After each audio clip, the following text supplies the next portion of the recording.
तो अभी तक हमने इस कोर्स के अंदर एक रिलेटिविस्टिक पॉइंट पार्टिकल का एक्शन डिराइव किया था। और हमने दरअसल वो इसलिए किया था क्योंकि उसके बाद हम स्ट्रिंग्स का एक्शन डिराइव करना चाहते थे, लेकिन उसके लिए जो रैशनैल था वो ऑलमोस्ट वही है जो कि एक रिलेटिविस्टिक पॉइंट पार्टिकल के एक्शन का रैशनैल था। तो अब हम बात करते हैं एक रिलेटिविस्टिक स्ट्रिंग के एक्शन की।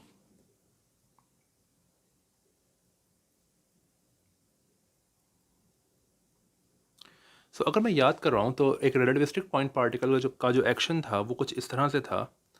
पी का मतलब है पॉइंट पार्टिकल।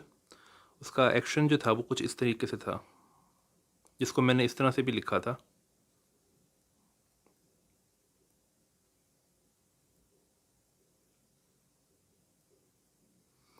और अगर आप याद करो तो ये जो चीज़ है यहाँ पे आ रही है इंटीग्रेट के अंदर, ये कुछ भी नहीं है सिवाय एक जो पॉइंट पार्टिकल तय करता है, एक जो जिस ट्रेजेक्ट्री पे मूव करता है उस ट्रेजेक्ट्री पे जो प्रॉपर टाइम है। एक्चुअली मुझे इसको डी थॉ लिखना चाहिए, वो ज़्यादा बेहतर है। D thaw, right. तो ये सिर्फ प्रॉपर टाइम है जो कि वो पार्टिकल एक्सपीरियंस करता है उस पर्टिकुलर ट्रेजेक्ट्री के ऊपर। और फिर उसका एक्सप्रेशन जो है ये मैंने नीचे लिखा है, राइट। ये वाला एक्सप्रेशन। अब हम ये क्वेश्चन पूछ सकते हैं कि हमने प्रॉपर टाइम को क्यों रखा था इंटीग्रैंड के अंदर। उसकी वजह ये है कि हम चाहते हैं कि एक्शन जो है वो एक लॉरेंस स्केलर हो। तो हमें एक ऐसी क्वांटिटी चाहिए जो कि चेंज ना हो लॉरेंस ट्रांसफॉर्मेशंस के अंदर, यानी कि वो लॉरेंस स्केलर हो।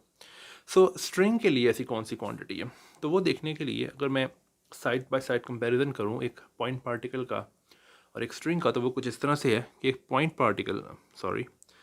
पॉइंट पार्टिकल जब मूव करता है स्पेस टाइम में से तो वो एक लाइन स्वीप करता है जिसको हम वर्ल्ड लाइन कहते हैं। इसके कॉन्ट्रास्ट में एक स्ट्रिंग, और अभी मैं क्लोज स्ट्रिंग की बात कर रहा हूँ लेकिन ओपन स्ट्रिंग के लिए भी सेम आर्ग्यूमेंट है, बिकॉज आप देख सकते हो कि एक स्ट्रिंग जो है वो या तो क्लोज हो सकता है या तो ओपन हो सकता है, यानी कि उसके एंड पॉइंट्स हो सकते हैं या फिर वो बगैर एंड पॉइंट्स के हो सकता है। तो अभी मैं जो बात कर रहा हूँ वो क्लोज स्ट्रिंग्स के लिए कर रहा हूँ, लेकिन ओपन स्ट्रिंग्स के लिए भी एग्जैक्टली सेम केस है। अगर एक क्लोज स्ट्रिंग मूव करता है स्पेस टाइम में से, तो आप देख सकते हो कि ये एक शीट स्वीप करता है स्पेस टाइम में से, और इस शीट को हम कहते हैं वर्ल्ड शीट। और एक ओपन स्ट्रिंग के लिए ये वर्ल्ड शीट जो हैगी वो किस इस तरह से दिखेगी। इसकी और भी टाइप्स हो सकती हैं वर्ल्ड शीट की, वो हम आगे जाके देखेंगे इस कोर्स के अंदर, लेकिन अभी मैं सिंपलेस्ट केस बना रहा हूँ। तो ये भी वर्ल्ड शीट है ओपन स्ट्रिंग के लिए, राइट। तो ये जिस तरह जब मूव करेगा स्ट्रिंग टाइम के साथ तो ये एक शीट स्वीप करेगा। हमने ये देखा था कि पॉइंट पार्टिकल की जो ट्रेजेक्ट्री है उसके लिए इस ट्रेजेक्ट्री के लिए एक रिलेटिविस्टिकली इन्वेरिएंट क्वांटिटी जो है वो प्रॉपर टाइम है। प्रॉपर टाइम जो है वो एक काइंड ऑफ लाइक रिलेटेड है इस ट्रेजेक्ट्री की लेंथ से। लेंथ नहीं है वो, प्रॉपर डिस्टेंस नहीं है वो, ऑब्वियसली प्रॉपर डिस्टेंस उसका नहीं डिफाइन हो सकता बिकॉज एक पार्टिकल मूव कर रहा है दो इवेंट्स के दरमियान। तो हमने प्रॉपर टाइम लिया था, तो वो काइंड ऑफ लाइक रिलेटेड है इस ट्रेजेक्ट्री की लेंथ से। तो हम एक गैस ये लगा सकते हैं कि एक स्ट्रिंग के लिए एक रिलेटिविस्टिकली इन्वेरिएंट क्वांटिटी जो है वो शायद इस पर्टिकुलर वर्ल्ड शीट का एरिया होगा। तो हम इस गैस को टेस्ट करते हैं और देखते हैं कि क्या ये गैस सही है या नहीं। तो ये एक तरह से एम है इस वीडियो का। हम एरियाज की बात करते हैं अब, शीट्स के एरियाज़ की। Area of a sheet. Suppose करते हैं कि हमारे पास कोई भी एक आर्बिट्ररी शीट है, ठीक है।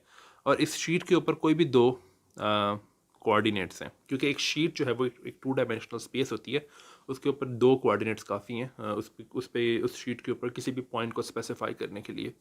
और जो इम्पोर्टेंट बात है जहन में रखने के लिए वो ये है कि अभी मैं सिर्फ ऐसी शीट्स की बात कर रहा हूँ जो कि स्पेस के अंदर होती हैं, राइट।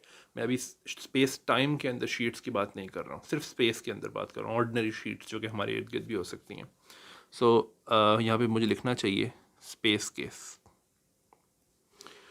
सपोज करते हैं कि हमारे पास एक आर्बिट्ररी शीट है और इसके ऊपर कोई भी दो कोऑर्डिनेट्स हमने स्पेसिफाई किए हुए हैं। तो उन कोऑर्डिनेट्स को मैं लिखूँगा सिग्मा वन, और बल्कि ज़ाई वन और ज़ाई टू से, ठीक है। हम जानते हैं कि एक जो फॉर एग्जांपल एक बहुत सिंपल एग्जांपल देने के लिए, अगर मैं कार्टेशियन प्लेन की बात करूं, टू डायमेंशनल कार्टेशियन प्लेन की, तो हमें पता है कि इसके जो दो कोऑर्डिनेट्स होते हैं वो होते हैं y और x। और हम ये भी जानते हैं कि ये जो वर्टिकल लाइंस होती हैं इन पे x कांस्टेंट होता है। फॉर एग्जांपल ये x is equal to 1 line हो सकती है, x is equal to 2 line हो सकती है, और इसी तरीके से x is equal to 3 line भी हो सकती है। और इसी तरीके से जो हॉरिजॉन्टल लाइंस होती हैं वो कांस्टेंट y लाइंस होती हैं। फॉर एग्जांपल ये y is equal to 1 line हो सकती है, ये y is equal to 2 line हो सकती है, एंड सो ऑन। तो इसी तरीके से किसी भी आर्बिट्ररी शीट के ऊपर जब दो कोऑर्डिनेट्स असाइंड हों जो कि इंडिपेंडेंट हों एक दूसरे के, उनके ऊपर कांस्टेंट कोऑर्डिनेट लाइंस हो सकती हैं। तो अगर मैं वो बनाऊं तो फॉर एग्जांपल सपोज करते हैं कि ये कांस्टेंट xy1 लाइंस हैं, तो इस for example in red lines के ऊपर xy1 जो है ये कांस्टेंट है और सिर्फ xy2 चेंज होता है इन लाइंस के अलोंग। सो राइट, और इसी तरीके से इन ब्लू लाइंस के ऊपर xy2 जो है वो कांस्टेंट है और सिर्फ xy1 चेंज होता है इन लाइंस के ऊपर।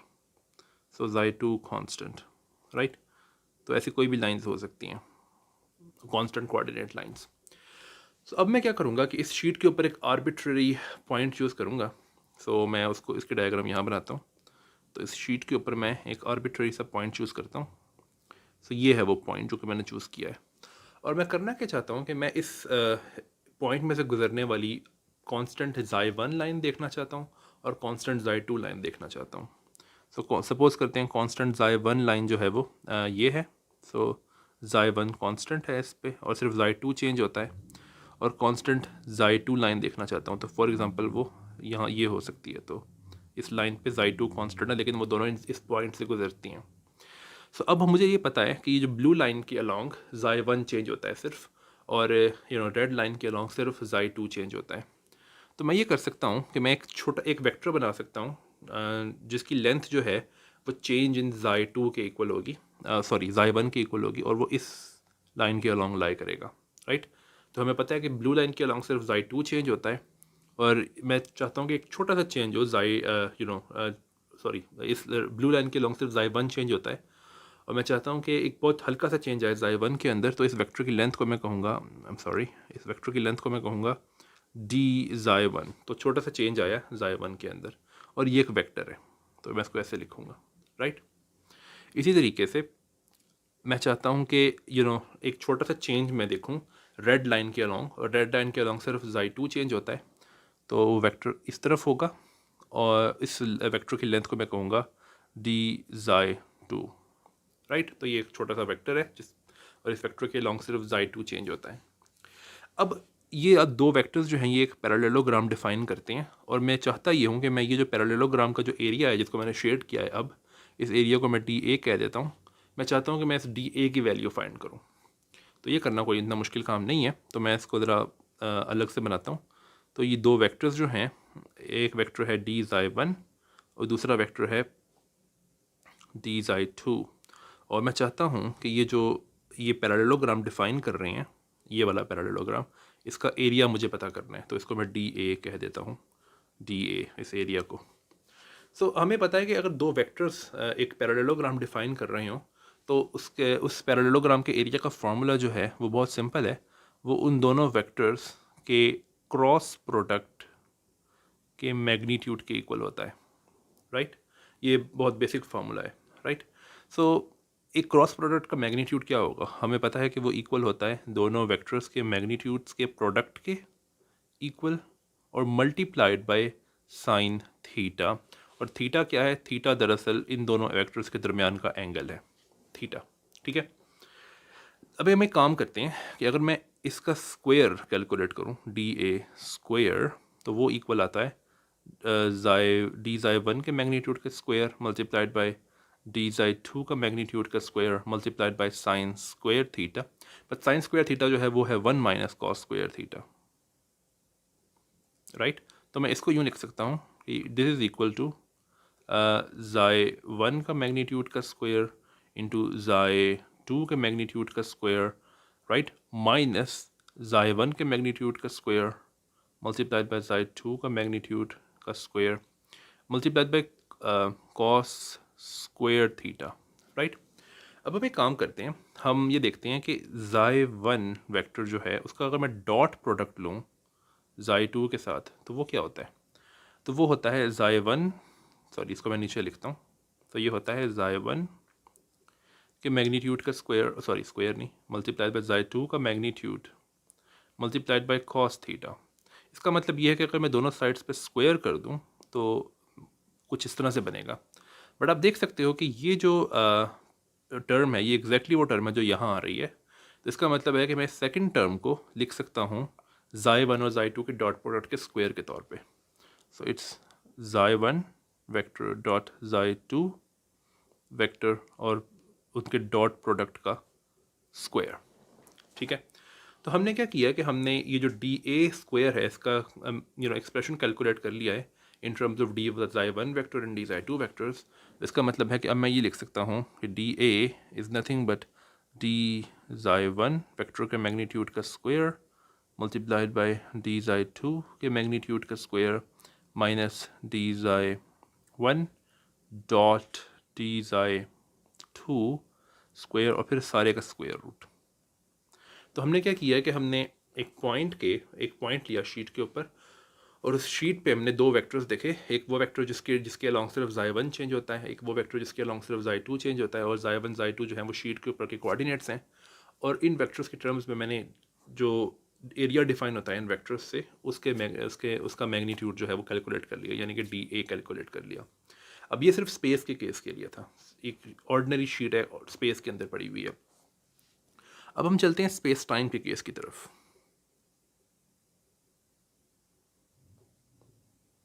तो सबसे पहले तो मैं कुछ नोटेशन को क्या कहते हैं सीधा करूँगा। सो नोटेशन को सीधा करने का मतलब है कि मैं कुछ नाम चेंज करूँगा। सो सपोज़ करो कि अब एक शीट है जो कि स्पेस टाइम के अंदर है, बल्कि मैं शीट को अभी भी ब्लैक से ही बनाता हूँ। सो एक शीट है जो कि स्पेस टाइम के अंदर है, राइट।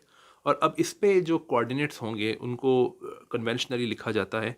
मैंने पहले ज़ाई 1 और ज़ाई 2 कहा था, लेकिन अब मैं कहूँगा कि इन कोऑर्डिनेट्स के नाम हैं सिग्मा नॉट और सिग्मा 1। ठीक है, सिग्मा नॉट और सिग्मा 1 जो है ये कन्वेंशनल नेम्स हैं, एक ऐसी शीट के ऊपर कोऑर्डिनेट्स के नाम है ये जो कि वर्ल्ड स्पेस टाइम के अंदर हो। सिग्मा नॉट को कभी कभी हम टॉ भी कहेंगे और सिग्मा 1 को हम कभी कभी सिंपली सिग्मा भी कहेंगे। ठीक है, तो इसमें कंफ्यूज नहीं होना, सिग्मा नॉट सिग्मा 1 और सिग्मा में कंफ्यूज नहीं होना। सिग्मा नॉट का मतलब टाओ भी हम कभी कभी कहेंगे उसको, लेकिन अभी नहीं कहेंगे। और इनको कभी कभी कलेक्टिवली सिग्मा ए भी लिखा जाता है, जहाँ पे ए की वैल्यू जो है वो 0 या 1 हो सकती है, राइट। तो ए सिग्मा ए जो है वो टॉ होगा अगर ए 0 है, और सिग्मा ए जो है वो सिग्मा होगा अगर ए 1 है। ओके, बिल्कुल पहले की तरह मैं एक पॉइंट लेता हूँ, बल्कि इसको भी ब्लैक से बनाते हैं, और इसके अंदर एक वो कर्व लेता हूँ जिसके अलॉन्ग सिग्मा नॉट जो है या सिग्मा 0 जो है ये कांस्टेंट है, और फिर एक कर्व बनाता हूँ जिसके अलॉन्ग सिग्मा 1 जो है वो कांस्टेंट है, राइट। तो मैं बिल्कुल पहले वाला आर्ग्यूमेंट लगा के क्या मैं ये, अब मेरा क्वेश्चन ये है कि क्या मैं ये कह सकता हूँ कि अगर मैं इसी तरीके से वेक्टर्स बनाऊँ जिस तरह मैंने पहले बनाए थे वेक्टर्स, कि इसके अलॉन्ग एक वेक्टर बनाया और फिर इसके अलॉन्ग एक दूसरा वेक्टर बनाया, और फिर ये देखा कि ब्लू कर्व के अलॉन्ग सिग्मा नॉट चेंज नहीं होता, तो इसका मतलब ये है कि इस वेक्टर को मैं कह सकता हूँ sigma 1 not, sorry sigma 1 vector, और रेड वेक्टर जो है उसके अलॉन्ग सिग्मा नॉट चेंज नहीं होता, तो मैं इस वेक्टर को कह सकता हूँ sigma not vector, D sigma not vector, sorry. So question मेरा ये है कि क्या इन दोनों से जो पैरेललोग्राम डिफाइन होता है उसका एरिया क्या मैं इस तरह से लिख सकता हूँ जिस तरह मैंने पहले लिखा था ज़ाहिर की टर्म्स में, और वो कुछ यूँ था कि sigma not vector square sigma 1 vector square minus sigma not vector dot sigma 1 vector square और स्क्वायर रूट। क्या मैं ये लिख सकता हूँ? वेल, इसका आंसर है नहीं, और मैं अभी शो करूँगा कि ऐसा क्यों है कि आप ये नहीं लिख सकते हो। लेकिन उससे पहले मैं एक और चीज़ करूँ कि मैं इन वेक्टर्स को एक और तरीके से लिखता हूँ। So for example sigma not vector, इसका मतलब क्या है? इसका मतलब ये है कि उस डायरेक्शन में एक छोटा सा वेक्टर जिस डायरेक्शन में सिर्फ सिग्मा नॉट चेंज होता है, ठीक है, और वेक्टर की बात मैं कर रहा हूँ। तो चूँकि एक शीट जो है ये स्पेस टाइम के अंदर है, तो सपोज़ करो कि स्पेस टाइम का ओरिजिन जो है वो यहाँ पे है, और जो मैंने पॉइंट लिया है स्पेस टाइम के ऊपर जो शीट है, इसको मैं पी कह देता हूँ इस पॉइंट को, ठीक है। तो ये पॉइंट पी सपोज़ करो यहाँ पे है, और ये है वो वेक्टर जिस डायरेक्शन में सिग्मा, बल्कि मैं इसको मैं यहाँ लिखता हूँ पी को, और ये है वो वेक्टर जिसके अलॉन्ग सिर्फ सिग्मा नॉट चेंज हो रहा है, और इस वेक्टर का जो मैग्नीट्यूड है ये डी सिग्मा नॉट है। ठीक है, अब मैं काम करता हूँ कि सपोज करो कि ये जो पॉइंट है P, इसका जो पोजीशन वेक्टर है, यानी कि 4 वेक्टर की बात कर रहा हूँ, बिकॉज ये 4 वेक्टर नहीं कहना चाहिए, स्पेस टाइम में जो वेक्टर है उसकी बात मैं कर रहा हूँ, तो उसको मैं कह देता हूँ R। ठीक है, और ये जो वेक्टर है ये इसको मैं कह देता हूँ R प्लस चेंज या फिर DR। ठीक है, तो मेरा क्वेश्चन ये है कि ये जो वेक्टर है ये वाला, इसको मैं कैसे लिख सकता हूँ? वेल, आप सिंपली देख सकते हो वेक्टर एडिशन से कि ये जो वेक्टर है डी सिग्मा नॉट वेक्टर, ये सिंपली डी आर है। ठीक है, तो इसको मैं यूँ भी लिख सकता, इसका मतलब ये है कि इसको मैं यूँ भी लिख सकता हूँ using chain rule, it's partial r over partial sigma naught multiplied by sigma naught. इसमें सिर्फ सिग्मा नॉट क्यों आया? बिकॉज सिग्मा वन चेंज नहीं हो रहा है इस डायरेक्शन में जिस डायरेक्शन में मैंने वेक्टर की बात की है। सो इस वेक्टर को हम यूँ भी लिख सकते हैं। ठीक है, अच्छा, अब एक दूसरी बात ये कि मैं ये दो बातें, पहली बात तो ये कि अभी मैंने सिर्फ फेमिलियर रहने के लिए वेक्टर को इस तरह लिखा है। पहली बात तो ये कि ये स्पेस टाइम में है, तो मुझे वेक्टर नोटेशन यूज़ नहीं करनी चाहिए, मुझे आर कोई जगह लिखना चाहिए। पहले तो मैं एक्स लिखूँगा। ठीक है, दूसरी बात ये कि मुझे ना इसको म्यू लिखना चाहिए। इसका मतलब ये है कि एक वेक्टर जिसके जो कंपोनेंट्स हैं वो एक्स म्यू है, where mu can go from 0 to the number of spare dimensions. तो हम एज्यूम कर रहे हैं कि जो टोटल नंबर ऑफ डिमेंशंस हैं स्पेस टाइम की वो कैपिटल डी हैं, तो इसका मतलब है कि म्यू जो है वो d-1 तक जा सकता है। आप देख सकते हो कि total possible values of mu जो है वो डी ही बनती हैं इसमें, और मुझे इस यहाँ पे लिखना चाहिए x mu plus D x mu. ठीक है, सो और इसी तरीके से मुझे अब यहाँ इसके ऊपर एक म्यू इंडेक्स लेकर आना चाहिए, बिकॉज ये स्पेस टाइम की बात हो रही है। सो इसका मतलब है कि मुझे इसको यूँ लिखना चाहिए d x mu should be equal to d x mu, और फिर इसको मैं लिख सकता हूँ डी एक्स म्यू और सिग्मा नॉट। ठीक है, सो ये एक थोड़ा सा चेंज है। इसी तरीके से मैं सिग्मा वन के लिए, डी सिग्मा वन के लिए भी आर्ग्यू कर सकता हूँ कि इस वेक्टर को मैं लिख सकता हूँ partial x mu partial sigma one D sigma one. ठीक है, सो डी सिग्मा वन म्यू का मतलब है कि ये एक वेक्टर ही है जिस वेक्टर के, और ये स्पेस टाइम के अंदर वेक्टर है और ये ऐसा वेक्टर है जिस डायरेक्शन में सिर्फ सिग्मा वन चेंज हो रहा है, लेकिन मैंने वेक्टर की जगह उसके इंडिसेस की बात की है कि उसके इंडिसेस किस तरह से ट्रांसफॉर्म होंगे, बिकॉज स्पेस टाइम के अंदर वेक्टर इटसेल्फ लिखना ये कन्वेंशनल नहीं है, हम इंडिसेस की बात करते, तो इसलिए मैंने इसको इंडिसेस में ट्रांसफॉर्म किया है। सो अगर मैं इंडिसेस की फॉर्म में ले आया हूँ इस चीज़ को, तो वो जो एरिया डी ए वाला जो एक्सप्रेशन था वो क्या बनेगा? वेल, उसको अगर मैं देखूँ तो वो कुछ यूँ बनेगा कि सो डी ए जो था वो इक्वल था, सबसे पहले जो टर्म थी उसके अंदर वो थी कि ये जो वेक्टर है, अभी मैं पुरानी नोटेशन यूज़ कर रहा हूँ, वेक्टर मुझे लिखना नहीं चाहिए स्पेस टाइम के अंदर वैसे, ये सिग्मा नॉट स्क्वायर, और मैं वेक्टर नोटेशन मैं दोबारा कह दूँगा, मैं सिर्फ वेक्टर नोटेशन यूज़ कर रहा हूँ अभी, जो कि मुझे नहीं करनी चाहिए, लेकिन मैं इसको कन्वर्ट करूँगा म्यू नोटेशन के अंदर।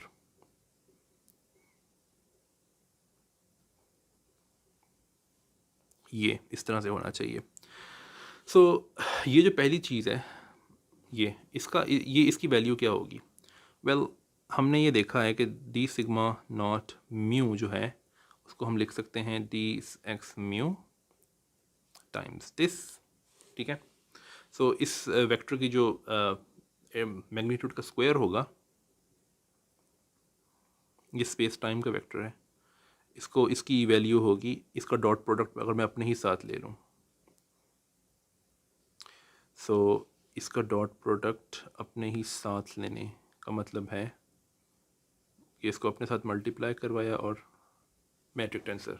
ठीक है, ये हमें पता है कि स्पेस टाइम में डॉट प्रोडक्ट कैसे लेते हैं, राइट? तो इसका मतलब है कि पार्शल एक्स म्यू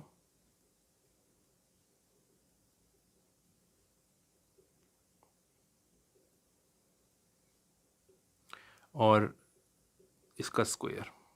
ठीक है, अच्छा, अब हम एक और नई नोटेशन इंट्रोड्यूस करने लगा हूँ। So x mu over sigma naught, मैंने कहा था कि मैं सिग्मा नॉट को कभी कभी टॉ भी लिखूँगा। ठीक है, सो इसको हम अब से मैं यू लिखा करूँगा, एक्स म्यू डॉट, ठीक है। तो अगर मैं ये नोटेशन यूज़ करूँ तो इसका मतलब ये है कि ऊपर वाला रिज़ल्ट है ये बनता है कुछ यूँ, x mu dot x new dot sigma mu nu multiplied by इसका स्क्वायर। लेकिन ये जो चीज़ है ये चूँकि एक्स म्यू डॉट का मैग्नीट्यूड का स्क्वायर है तो इसको मैं यूँ भी लिख सकता हूँ, एक्स म्यू स्क्वायर, ठीक है। ये सिर्फ शॉर्ट हैंड है इसके लिए। इसी तरीके से आप चेक कर सकते हो, अभी मैंने सिर्फ ये जो ब्लैक में हाईलाइट हुआ है मैंने सिर्फ उसकी बात की है। इसी तरीके से आप चेक कर सकते हो एक्सरसाइज के तौर पे कि ये जो अब मैंने हाईलाइट किया है इसको आप यूँ लिख सकते हो कि कि डी सिग्मा वन वेक्टर जो होगा स्पेस टाइम के अंदर उसके मॉड का जो स्क्वायर होगा that will be equal to d x mu d sigma one d x nu d sigma one mu mu nu multiplied by d sigma one square. और मैं एक बात क्लैरिफाई कर दूं कि ये एक वेक्टर है और ये जो डी सिग्मा वन है ये एक स्केलर है, ये एक्चुअल चेंज है सिग्मा वन कोऑर्डिनेट के अंदर। ये जो है ये एक वेक्टर है जिस और उस डायरेक्शन में जिसका मैग्नीट्यूड डी सिग्मा वन है, और वो वेक्टर दरअसल उस डायरेक्शन में है सिर्फ जो जिस डायरेक्शन में सिग्मा वन चेंज होता है, सिग्मा नॉट की वैल्यू कांस्टेंट है, ठीक है। मैं ये सिर्फ क्लैरिफाई कर दूं। ओके, सो दूसरी बात ये कि मैं इसके लिए भी एक नई नोटेशन इंट्रोड्यूस करता हूँ। सो वो कुछ यूँ होगी कि D sigma partial x mu over sigma one, इसको मैंने कहा था कि मैं सिग्मा वन को मैं कभी कभी सिग्मा भी कहा करूँगा, सिंपली सिग्मा। सो इसको मैं लिखा करूँगा एक्स म्यू प्राइम, ठीक है। सो एक्स म्यू, सो ये जो रिज़ल्ट है ये कुछ यूँ बनेगा, x mu sigma one x new sigma one, right. तो ये बनता है इसके equal x mu prime x nu prime, और साथ में ऑब्वियसली ये तो आना ही है, ठीक है। सो पहले की तरह इसको मैं लिखूँगा एक्स प्राइम स्क्वायर, ठीक है, और साथ में इसके ये तो आ ही रहा है, राइट। तो इसके इक्वल, तो ये आप चेक कर सकते हो कि ये वाकई इसके इक्वल है। और दूसरी लास्ट बात ये कि ये जो ये चीज़ है इसको भी ट्रांसफॉर्म करना कोई इतना मुश्किल नहीं है। तो इसको ट्रांसफॉर्म कर जब आप करोगे ये भी एक्सरसाइज के तौर पे आप देख सकते हो कि इसका आंसर क्या आता है। सो डॉट स्क्वायर, सो इसका आंसर आएगा, ये आप चेक कर सकते हो कि x dot dot x prime square, ठीक है। जहाँ पे ये जो ये चीज़ है इसका मतलब है कि x mu prime x mu dot x nu prime और dotted into the metric tensor. तो ये आप चेक कर सकते हो। तो अब इन तमाम नई नोटेशंस के साथ मैं एरिया वेक्टर का जो गेस है, मैंने पहले भी कहा था हमने भी चेक करना है कि क्या वो लिख सकते हैं उस तरह के नहीं, लेकिन एरिया वेक्टर का जो गेस है वो ये है कि d a is equal to x mu square x dot square x prime square minus x dot dot x prime इसका स्क्वेयर। और फिर साथ में एक और चीज़ आनी है वो है इसका ये दोनों मल्टीप्लाई होंगे साथ में, ठीक है। ये मैं स्क्वायर रूट से बाहर ले आया हूँ इसलिए इनके स्क्वायर्स ख़त्म हो गए हैं, ठीक है।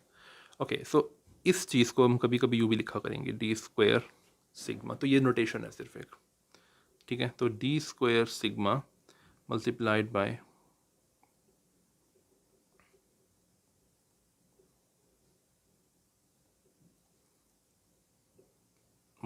दिस, एक मिनट मैं इसको ऊपर लिख देता हूँ, राइट। सो हमने चेक करना है कि क्या इस एरिया इस एक्सप्रेशन के साथ ये जो एरिया का एक्सप्रेशन है क्या कोई गलती तो नहीं है इसके साथ।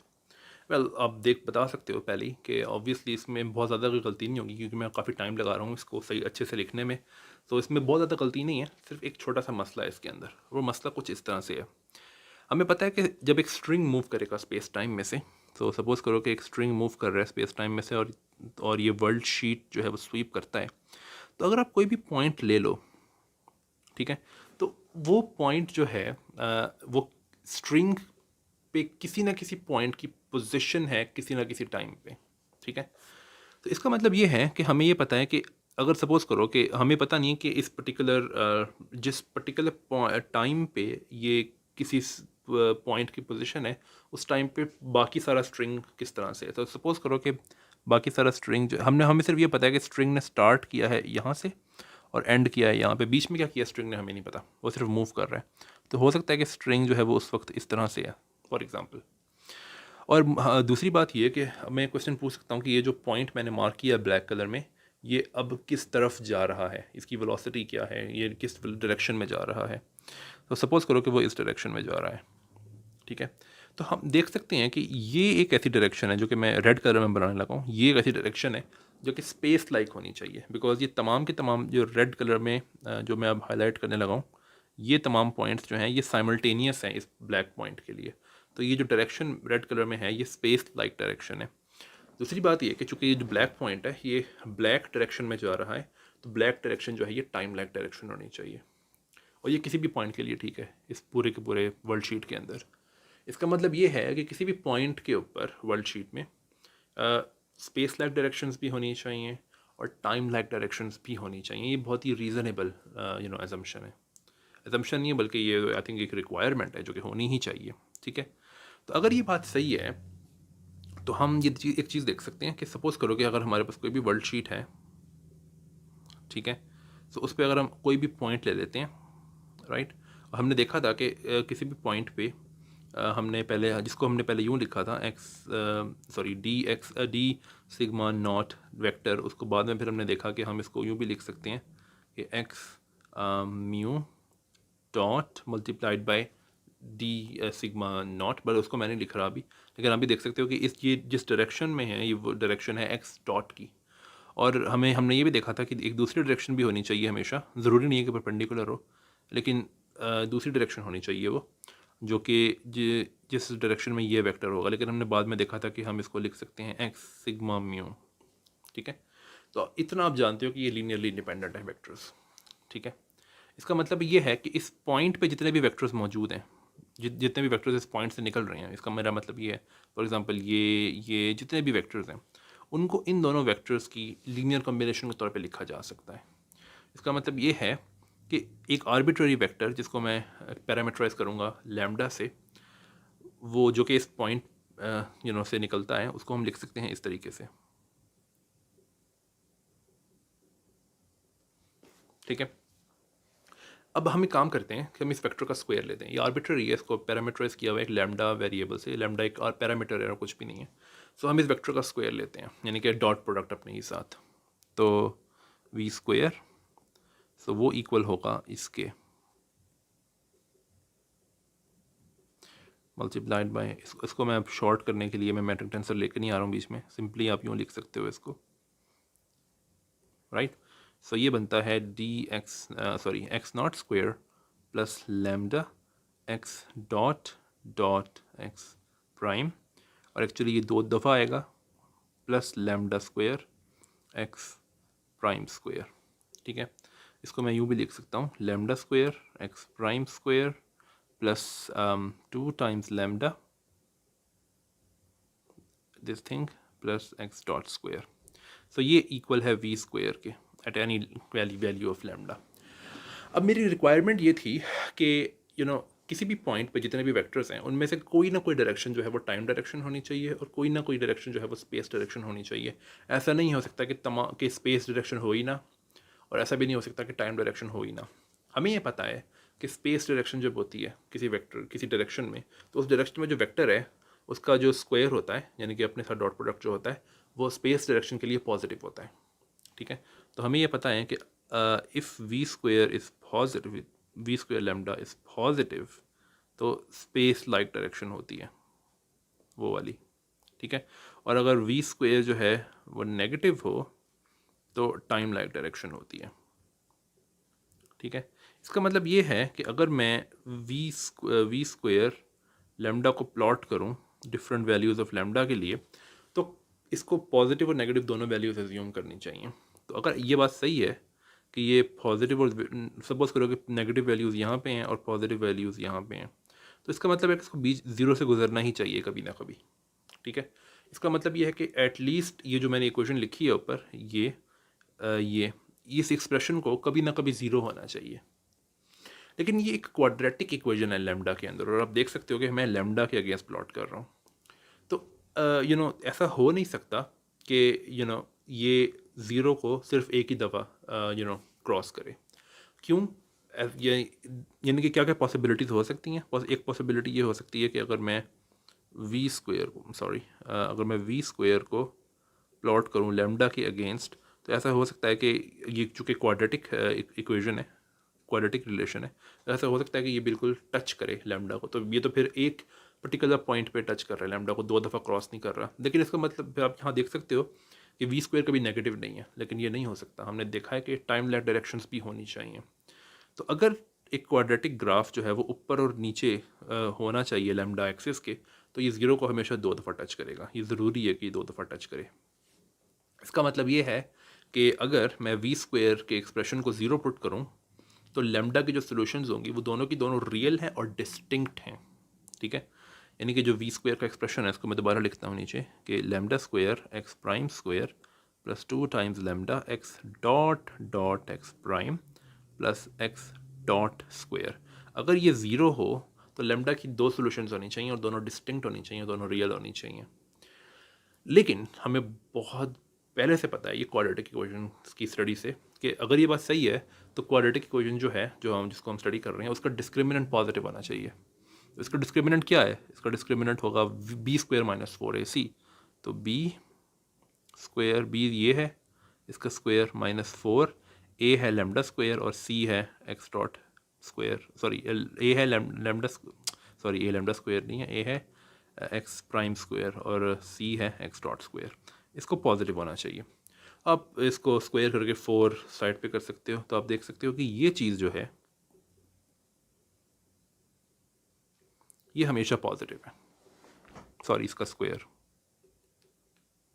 स्क्वायर, तो ये चीज़ हमेशा पॉजिटिव है। ये बहुत इंपॉर्टेंट बात है। अब अगर हम पीछे जाएं और हम ये एरिया डी ए का एक्सप्रेशन देखें, तो ये डी ए है, तो इसके अंदर जो आ रहा है ये चीज़, ये एग्जैक्टली नेगेटिव है उस चीज़ का जो कि हमने नीचे प्रूव किया कि वो हमेशा पॉजिटिव है। तो हम स्क्वायर रूट ले रहे हैं एक नेगेटिव चीज़ का, ये सही नहीं है। ठीक है, तो हमें क्या करना चाहिए कि अंदर जो चीज़ है स्क्वायर रूट के, उसका नेगेटिव एक्चुअली होना चाहिए स्क्वायर रूट के अंदर, फिर कोई मसला नहीं है डी ए के साथ। ठीक है, सो इसका मतलब ये है कि for space time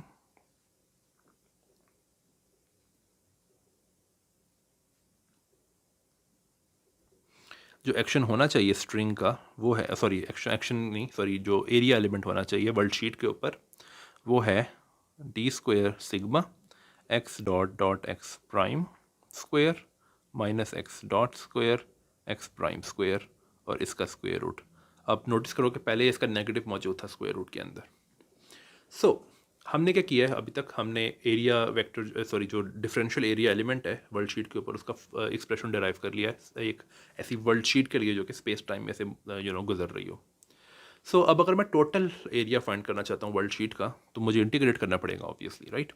so total area क्या होगा? वो होगा ये,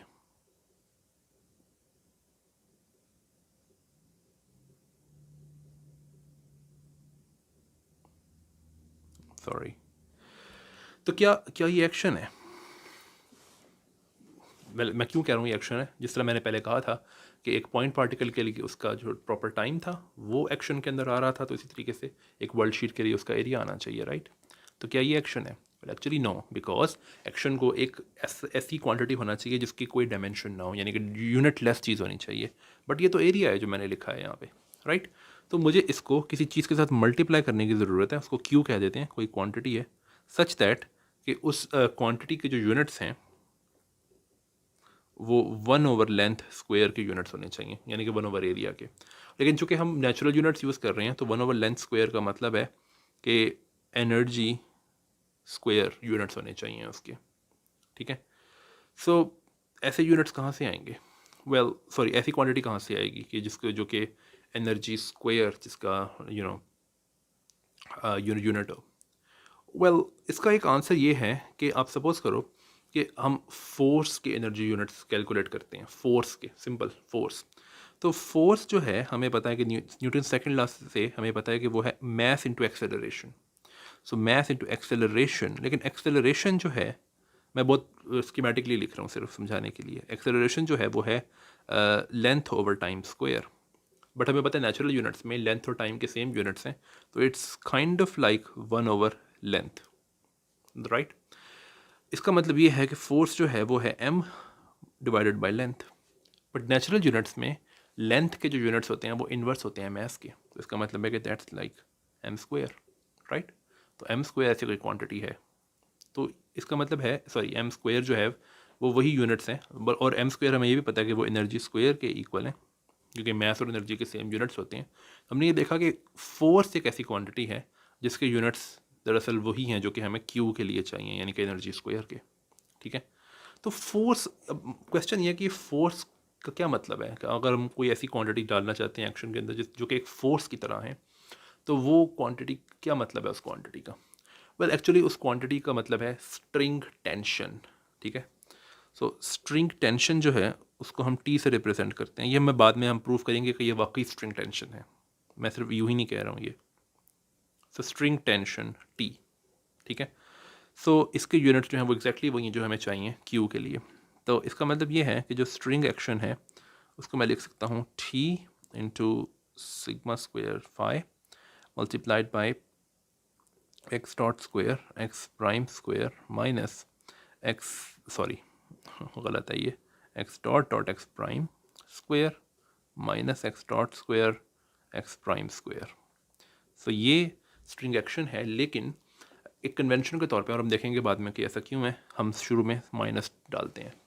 माइनस इसलिए डालते हैं क्योंकि अगर आप माइनस ना डालो तो इट टर्न्स आउट कि जो टी है वो नेगेटिव ऑफ स्ट्रिंग टेंशन है, ना कि स्ट्रिंग टेंशन, तो इट दैट्स वाई हम देखेंगे कि ये क्यों माइनस साइन ज़रूरी है, राइट। सो इस एक्शन को हम एक ख़ास नाम देते हैं, so इसको हम कहते हैं नाम्बू-गोटो एक्शन, और ये रिलेटिविस्टिक स्ट्रिंग्स का एक्शन है। सो नेक्स्ट वीडियो में हम इस एक्शन की कुछ खास प्रॉपर्टीज़ की बात करेंगे, और एक और चीज़ देखेंगे कि इस एक्शन को बेहतर कैसे बनाया जा सकता है, जिस तरह हमने पॉइंट पार्टिकल को एक नई फील्ड आइनबाइन इंट्रोड्यूस करके उसकी स्क्वायर रूट से जान छुड़ाई थी, तो यहाँ पे भी एक स्क्वायर रूट है, इससे जान कैसे छुड़ाई जा सकती है, ये हम नेक्स्ट वीडियो में देखेंगे। तो until the next video, bye.